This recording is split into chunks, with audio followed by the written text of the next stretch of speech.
Bonjour à tous, bienvenue sur le plateau de Lyon Mac TV pour votre rendez-vous hebdomadaire Lyon Politique. Décryptons l'actu de la semaine avec les journalistes Raphaël Ruffier-Fossoulet, Damien Gouy-Perret et le conseiller municipal de Vénissieux, Farid Benmoussa. Bonjour messieurs. Bonjour. Bonjour Alexis. Au sommaire aujourd'hui, les halles Paul Bocuse, Nathalie Perrin-Gilbert et les navettes fluviales. Notre premier sujet, les halles Paul Bocuse. La préfecture du Rhône a fait fuiter dans la presse l'information concernant la possible fermeture administrative d'ici l'été du ventre de Lyon. Et pour cause, en juin 2023, la commission sécurité avait émis un avis négatif et demandé à la mairie d'intervenir sur plusieurs points importants, mais ne voyant pas la situation avancer du côté de Grégory Doucet, la préfète a donc mis ce qu'on appelle un gros coup de pression. Le maire a répondu vexé que la préfecture avait, je cite, une volonté de nuire au patrimoine lyonnais avec cette menace. Damien, est-ce que ça serait une catastrophe pour le maire d'avoir la responsabilité d'une fermeture des halles, même temporaire ? Ça serait une catastrophe. Alors d'abord, je ne crois pas que les halles risquent réellement de fermer. La sécurité dans les halles, ça a toujours été un problème. Ce n'est pas quelque chose de nouveau. C'est vrai que la façon dont les halles ont été construites ne répondent pas aux normes actuelles, tout simplement. Donc ça veut dire qu'à chaque fois qu'il y a une visite, à chaque fois il y a un problème. Et que ça soit en surface ou dans les sous-sols, parce que les sous-sols, les gens ne le connaissent pas, mais c'est... Le pire, ce sont les sous-sols, en réalité. Ça serait une catastrophe, effectivement, pour Grégory Doucet. Ça donnerait le sentiment qu'il n'a pas fait le job. Alors, moi, je ne veux pas lui jeter la pierre. Ce n'est pas mon genre, mais là, je ne vais pas lui jeter la pierre. C'est un dossier qui est extrêmement compliqué. J'entendais, ou je lisais un témoignage de Polidori, qui est le président des commerçants des Halles, qui disait « On est en train d'y travailler, ça avance, pas de panique », qui ne croit pas, a priori, dans ses déclarations à la fermeture. Je pense que c'est un temps qui est très, très long. Je pense que la préfecture a mis un petit coup d'alerte pour essayer de faire accélérer effectivement cette mise aux normes, etc. Je ne crois pas du tout à la fermeture. En revanche, politiquement parlant, ça serait catastrophique. Mais est-ce que c'est normal d'avoir un avis négatif sur la sécurité d'un lieu accueillant du public en juin 2023 et on va arriver en juin 2024 et rien n'a été fait? C'est-à-dire que ça va faire 1 an que les halles ne sont pas habilitées à recevoir du public. Alors, je ne suis pas sûr que rien n'ait été fait. Un avis négatif, ça ne veut pas dire qu'il faut fermer tout de suite. En général, quand il y a une visite de sécurité, il y a des avis sur plusieurs points. Il y a des choses à régler tout de suite, il y a des choses à régler sous 6 mois, sous 1 an, etc. Donc je ne connais pas suffisamment le dossier pour savoir si des choses ont été faites. Si rien n'a été fait et qu'effectivement on va au-devant d'une fermeture des halles, ça serait, on ne peut pas dire une catastrophe, mais pour l'image de Grégory Doucet, ça écornerait son image de façon durable. Parce que c'est vrai qu'il y a énormément de gens qui viennent ici. Ces commerçants, c'est quand même un microcosme lyonnais qui parle beaucoup, etc. Je pense que ça lui ferait beaucoup de mal. Mais est-ce qu'il est le seul à mettre en cause? Est-ce que c'est lié à l'association aussi des Halles? C'est un travail qui se fait à plusieurs. Donc je ne pense pas qu'on puisse pointer du doigt uniquement Grégory Doucet. Je pense que c'est un ensemble de gens qui n'ont peut-être pas encore fait le job dans les temps. Après que la préfète, elle fait son job, la préfète. Donc elle a raison. La défense de la ville de Lyon, c'est qu'effectivement des choses ont été faites, mais que ça prend beaucoup de temps. Raphaël ? Je ne suis pas sûr que ce soit le vrai sujet, mais c'est sûr que politiquement, c'est un sujet qui est en réalité extrêmement sensible à Lyon. Et puis on voit bien effectivement les écologistes à qui on fait facilement le procès d'être contre la bonne bouffe et contre la capitale de la gastronomie. Ce serait pour le coup vraiment catastrophique. Mais le vrai sujet en fait de tension sur les halles, c'est la suite. C'est la suite. C'est-à-dire que c'est un bâtiment municipal. Et ils ont l'obligation de renouveler la concession. Donc il va falloir lancer un appel d'offres. Et c'est évidemment le sujet qui inquiète tous les occupants actuels des halles, pour savoir s'il y a quelques grandes maisons qui pourraient perdre leur emplacement, être remplacées. Et les écologistes, pour l'instant, ce qu'on voit, c'est qu'ils y vont extrêmement prudemment, parce qu'ils ont évidemment peur que ça se retourne contre eux. Il y aurait pourtant quelques arguments pour renouveler un peu dans les halles de Lyon. Il y a des commerces, je pense, qui effectivement peuvent craindre, en tout cas symboliquement, c'est les grandes enseignes. Est-ce qu'il y a besoin d'avoir une chaîne connue partout en France dans les halles de Lyon, alors qu'on a des maraîchages dans l'agglomération? Est-ce que ça ne ferait pas plus sens d'avoir des acteurs locaux, par exemple, pour vendre des fruits et légumes, ou pour vendre du vin, sans citer de marque, mais des noms qui sont bien connus. Mais après, quand on lance un appel à concurrence, on n'est jamais trop sûr du résultat. On peut avoir des candidats qui s'avèrent meilleurs et qui ne sont pas ceux qu'on connaissait avant. Farid, sur la possible fermeture des halles? Moi, je vois encore de l'amateurisme de la ville de Lyon, de Grégory Doucet. Avec tous les chargés de mission qu'il a mis en place, ça coûte une fortune. Ils ont des millions de chargés de mission. Ils ne pouvaient pas mettre un chargé de mission pour les halles. Ils l'ont peut-être fait. Et le mec, comme il y connaît rien et qu'il passe son temps à faire de la politique pour Grégory Doucet, il a eu du mal à comprendre les normes de sécurité, etc.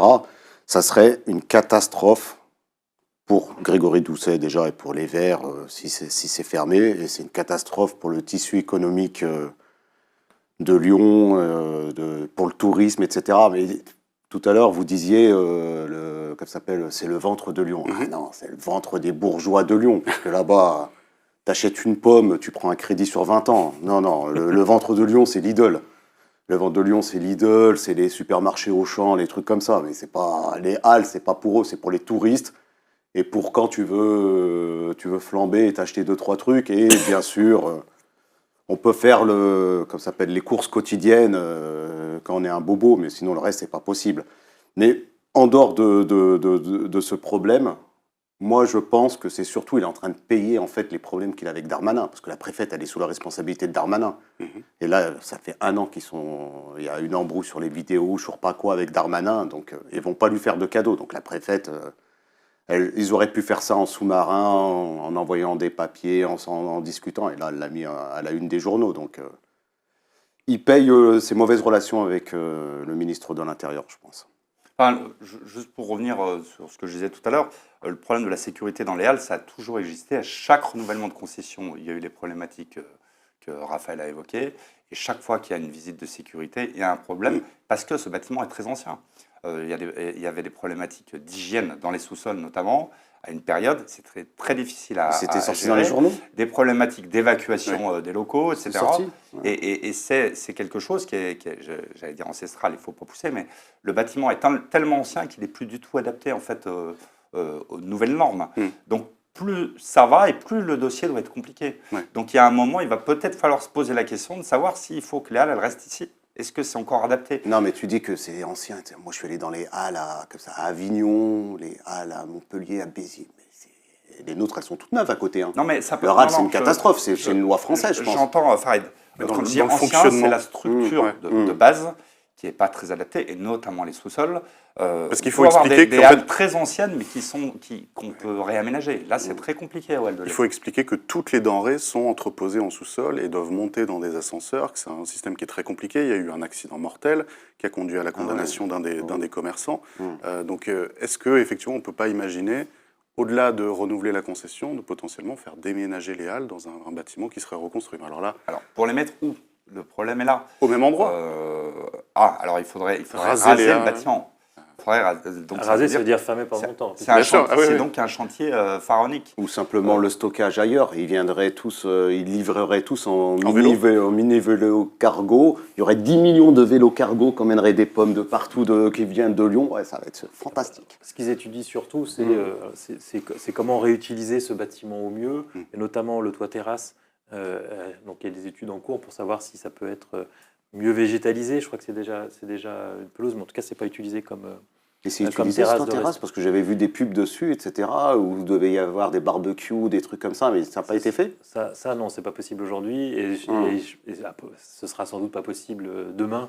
Mais en tout cas, ils essayent de regarder s'ils peuvent pas l'utiliser mieux. Le vrai problème des Halles de Lyon, vous avez raison de dire que c'est pas là où on fait ses courses quotidiennes, ça c'est sûr. Mais sur des produits classiques, si on va en boucherie, évidemment des produits absolument exceptionnels.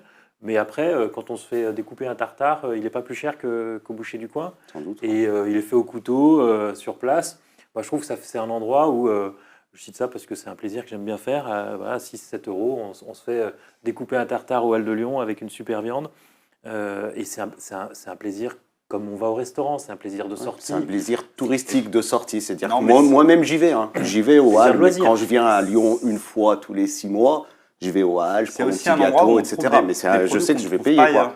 Je pense par exemple en qualité d'huître, pour les gens qui sont amateurs d'huîtres, on trouve des huîtres qu'on trouve nulle part ailleurs à Lyon. Donc c'est quand même une référence, c'est quand même une vitrine, c'est quand même une Non, image. c'est une vitrine. Et, Et on n'aurait jamais fermé ces Halles. Faut Non, être mais fou quand même. il y a les fermer, il y a les réadapter, il y a les faire se déplacer, il y a peut-être quelque chose à revoir avec peut-être moins de commerçants aussi, de façon à ce que ce soit mieux structuré, mieux organisé. Je ne connais pas assez le dossier pour dire ce qu'il faut faire. Mais de toute façon, ces halles sont un problème depuis des années et des années, quoi qu'il arrive. Donc là, c'est peut-être mal géré, parce que le dossier certainement est encore plus compliqué. Peut-être qu'effectivement, il y a de l'amateurisme, et c'est très clair que l'équipe Doucet a encore un peu d'amateurisme, n'a pas encore le métier que pouvaient avoir les équipes d'un Gérard Collomb.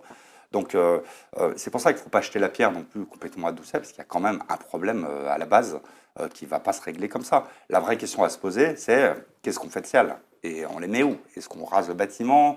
Est-ce qu'on les déplace? Ça Je ne vois sera pas pas- bien où on pourrait les mettre. Je ne pense pas qu'il y ait un enjeu à investir une centaine de millions d'euros ou moins une trentaine pour un lieu, pour refaire des halles. Mais est-ce qu'on peut au moins faire en sorte que ce soit un lieu où on puisse plus facilement manger? Parce qu'aujourd'hui, C'est compliqué. Mon plaisir, c'est le petit café qui est au milieu où effectivement on peut prendre un café ou juste un pot ici après avoir fait ses courses pendant toutes les halles et donc manger des petites bouchées à gauche à droite. Et là, du coup, on se fait un menu de grande gastronomie pour un repas pour le prix d'un restaurant.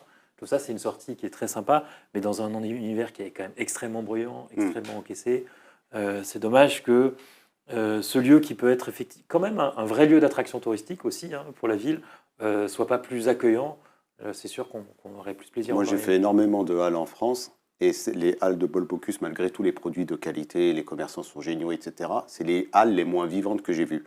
C'est-à-dire là, je rentrais des halles à Dole ou des choses comme ça, c'est incroyable. Tout le monde mange autour, il y a des tables, il y a des vieux, des jeunes, on voit vraiment les anciens, ils ont tous leur sac à côté, ils sont tous avec des plats de charcuterie, ils vont commander, ils se lèvent, et c'est super vivant. Celui-là de Bocuse, j'ai l'impression qu'on est ou dans un truc pour une clientèle qui est vraiment, qui a les moyens, ou vraiment un truc touristique et tout le monde est là en train de prendre des photos, quoi.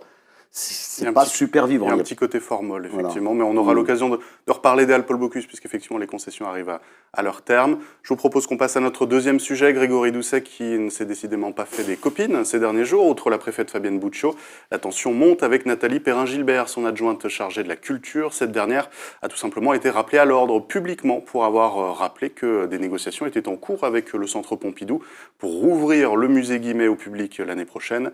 C'est la première adjointe Audrey Enoch qui a été chargée de la rabrouer sur les réseaux sociaux. Alors, on le sait, NPG a un caractère volcanique, une manière particulière de travailler en équipe, une capacité à se brouiller très souvent avec les gens.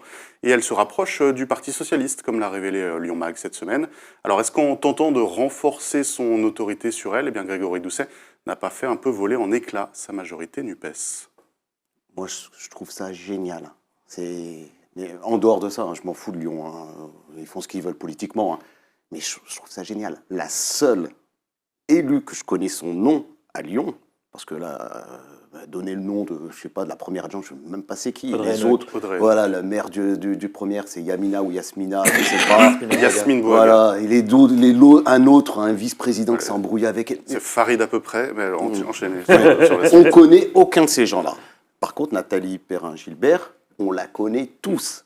Elle est élue depuis 1995 à Oui, Lyon, mais donc, tout le monde sait c'est qui. Elle est pointée comme quelqu'un de gauche, qui a des idées de gauche, qui s'y tient, qui est une personne qui est même difficile peut-être à manipuler, mais qui est une personne qui a un suivi, qui a des gens derrière elle.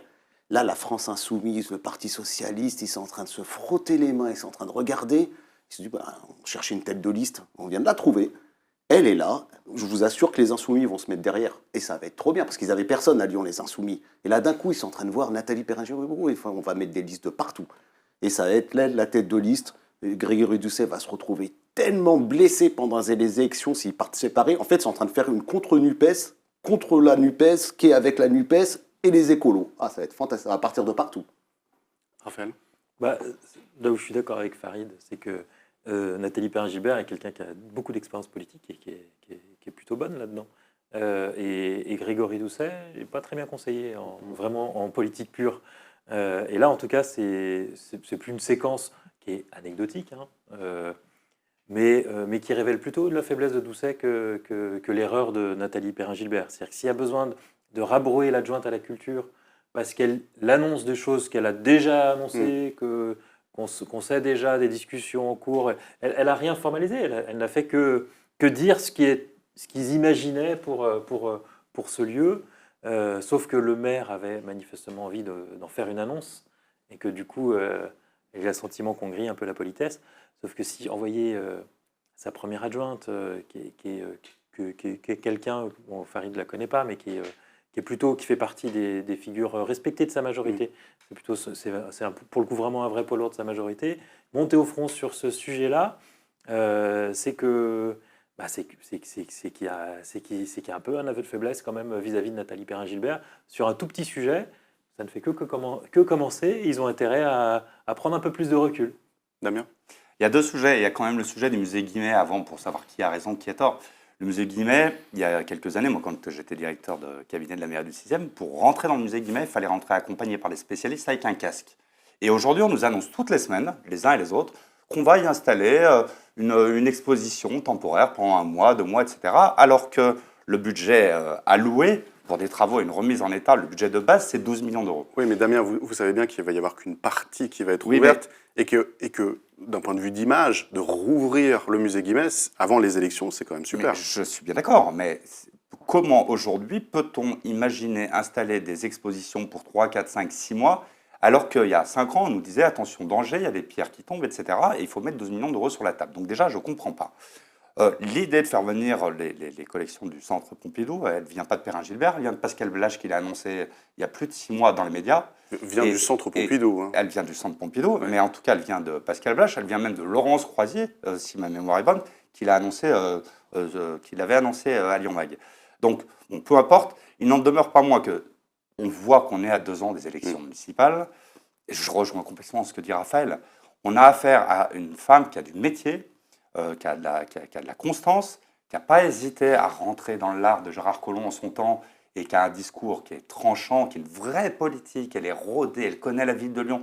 Elle a cette fameuse lyonnitude, c'est-à-dire qu'elle connaît parfaitement la ville de Lyon, les Lyonnais, etc., même si elle est à l'extrême gauche et qu'elle ne touche pas forcément tous les Lyonnais. C'est une personnalité hyper connue politiquement parlant.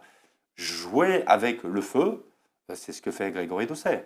Il prend vraiment le risque de perdre toute une partie des gens qui sont un peu déçus de lui et qui ne savent plus trop où aller aujourd'hui pour qu'ils se mettent derrière Nathalie Perrin-Gilbert. Donc je pense qu'il joue complètement avec le feu à 2 ans d'une élection municipale. On dit beaucoup aujourd'hui que l'élection municipale, elle est gagnée d'avance pour Doucet parce qu'il n'y a personne en face. Ouais. Mais si ça se divise chez eux comme ça, si ça continue comme ça peut devenir, on l'évoquait la semaine dernière, un boulevard pour quelqu'un qui se présente en face et qui réussit à rassembler. Je pense qu'ils sont en train de se tirer une balle dans le pied. Où je rejoins là aussi Raphaël, c'est que je pense qu'il est très mal conseillé politiquement. C'est pas possible d'accumuler ce genre de bévue. Et la reprendre de voler publiquement, il aurait pu la reprendre de voler discrètement et lui dire tu changes un peu ton discours. Ce qu'il doit faire déjà depuis des mois, voire des années. Hein. Peut-être. Mais alors dans ce cas-là, ça veut dire qu'il est tombé dans le piège de Nathalie Perrin-Gilbert qui s'est dit là j'ai un os à ronger et je vais le mettre mal et donc je vais émerger, je vais sortir du lot et je vais être le nouvel aimant de la gauche autour de moi. Je vais déshabiller Paul pour habiller Pierre. Allez, terminons sur l'autre vote très important du Citral lors du dernier conseil d'administration. Il n'y a pas que l'allotissement dans la vie, il y a aussi le lancement des navettes fluviales confiées à la RATP et au Yacht de Lyon. Elles verront le jour à l'été 2025, uniquement sur la Saône. 4 stations sont prévues entre Vèze et le quai Saint-Antoine et même jusqu'à la Confluence les mercredis et les week-ends. Cela fait des années qu'on nous parle de ces navettes fluviales qui rejoindraient l'offre des TCL. Mais est-ce qu'on parle d'un vrai complément, voire d'une alternative au bus et au métro pour se déplacer au quotidien, y compris pour les non-lyonnais? Ou bien est-ce qu'on n'est pas sur un Vaporetto amélioré, un bateau de touristes à 53 millions d'euros? Farid. C'est le Vaporetto.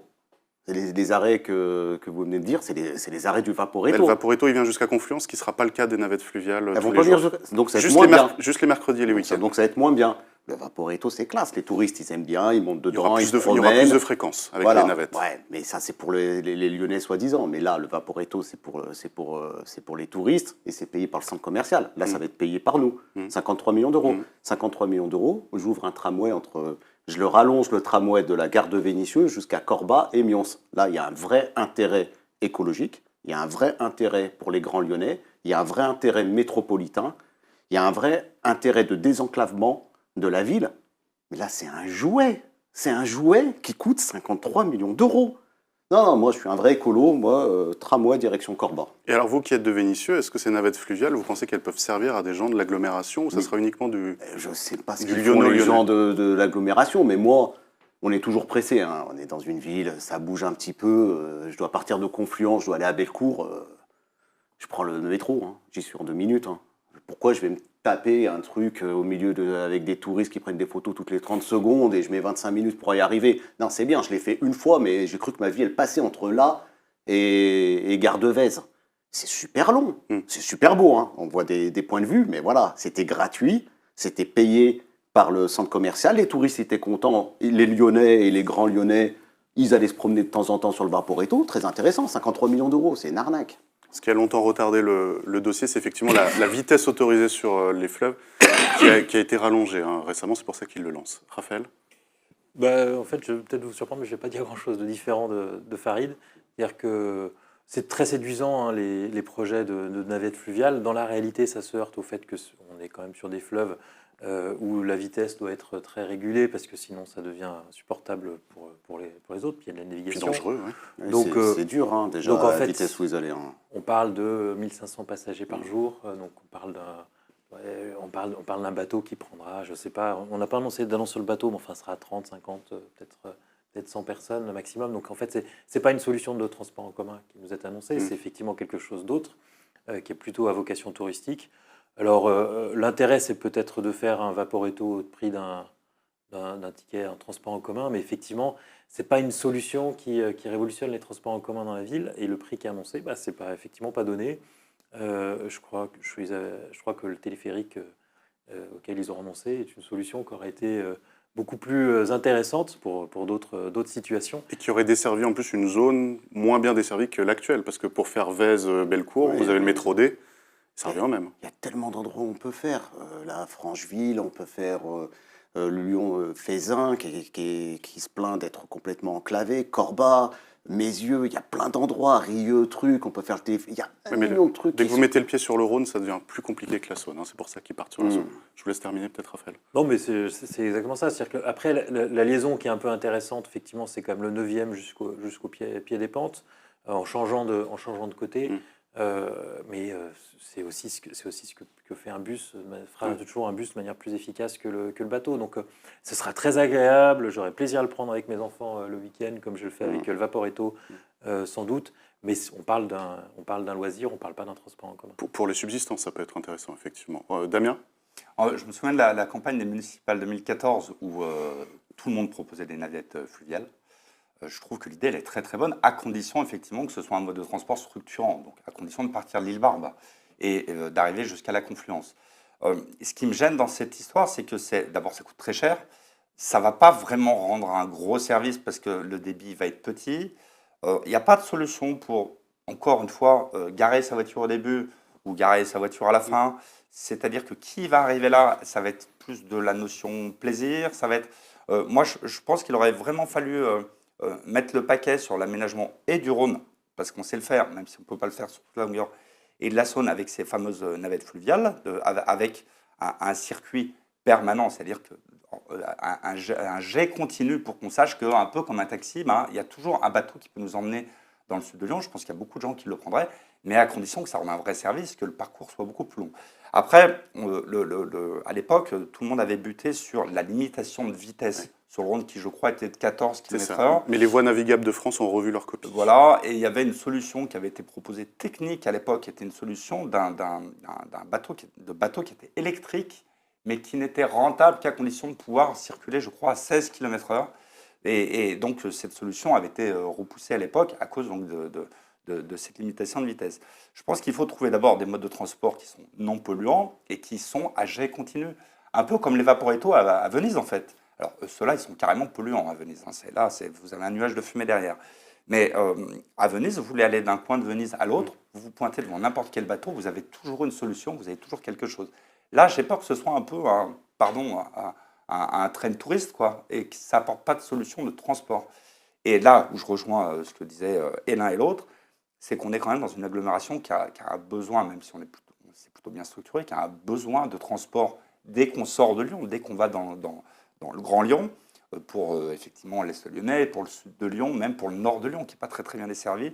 Et je pense que quand on met cette somme-là sur la table, il vaut mieux la mettre sur quelque chose qui est utile que sur quelque chose qui a un côté un petit peu... Vous avez vu, on l'a fait alors que ça fait 20 ans qu'on en parle, mais on le fait mal, en réalité. Et, excuse-moi, en cas de de grève ou de choses quelque chose dans les autres transports en commun et que les gens vont vouloir s'agglutiner vers les nouveaux Vaporetto pour essayer quand même de se déplacer, c'est peut-être dangereux. Parce que quand on se bouscule sur un quai de gare ou un gare de métro, c'est peut-être moins dangereux que se retrouver dans la flotte 2 minutes après. Donc il faudra sécuriser les abords. Les abords, ça va coûter combien? Est-ce qu'il y en a d'autres qui ne vont pas essayer de passer de l'autre côté? Franchement, moi je pense que ça va être une sacrée épine dans les pieds des écolos, cette histoire.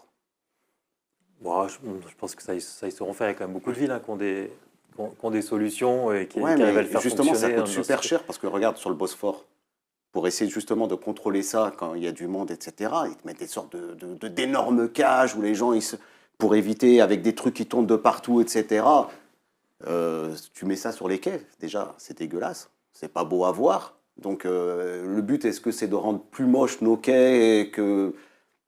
Pour moi, ça va être compliqué au niveau de solutions techniques. Hein. Ce ne sera pas la foule non plus, parce que ça ne fera pas des bateaux énormes. Sauf quand c'est une grève, c'est ce que j'explique. Ouais. S'ils se retrouvent dans une grève, etc., moi je suis bloqué à Vez parce qu'ils m'ont bloqué mon métro, j'ai pas de bus de relais, je me dis je vais essayer d'y aller, mais il y en a d'autres qui vont avoir l'idée. Il y a l'eau qui m'attend à côté. Hein. Ce ne sera pas la foule parce que la solution proposée, elle est ni faite ni faire. S'il y avait une vraie solution très longue avec un service permanent, je suis persuadé que les Lyonnais et Grands Lyonnais adhéreraient très longue, on se retrouve avec le même problème de temps de parcours, c'est-à-dire qu'elle est Lille-Barbe très bien, mais en fait le bus va toujours plus vite. Faire Lille-Barbe, la Confluence en voiture aujourd'hui, ou le faire en bateau, qui va aller moins vite que le vélo. Autant le faire sur un bateau et pas avoir à conduire. Quand on traverse Lyon aujourd'hui, pour aller de Lyon en voiture, hein, j'entends du tunnel de la Croix-Rousse, on renvoie absolument tout le monde aujourd'hui. Le tunnel de la Croix-Rousse, la Confluence, ça peut être 3 quarts d'heure, 1 heure, voire 1 heure et quart par moment. Moi, je viens de faire le trajet, j'ai mis quand même 3 quarts d'heure pour venir de la place des terreaux à la Confluence. Donc, si on propose une solution alternative qui est efficace, moi je dis amen. Le problème, c'est que ce qui est proposé, c'est à moitié proposé. On ne vient pas jusqu'à la Confluence, qui est très mal desservie, qui aurait peut-être eu besoin de ce service-là, puisque ça va s'arrêter qu'à Saint-Antoine. Et on démarre à Vez, alors qu'on aurait pu démarrer bien plus haut et commencer effectivement pour aller desservir Lille-Barbe, Neuville, etc., et desservir le nord de Lyon. Et c'est bouché tous les matins sur ces quais-là en voiture. Ouais, mais Neuville, ça appartient pas à la métropole, on ne va pas payer pour eux en plus. Si, ça appartient. Je ne le savais même pas. Et ben voilà. Allez, on arrive à la fin de cette émission. Merci de nous avoir suivis. L'actualité continue bien sûr sur lyonmac.com et on se dit à la semaine prochaine.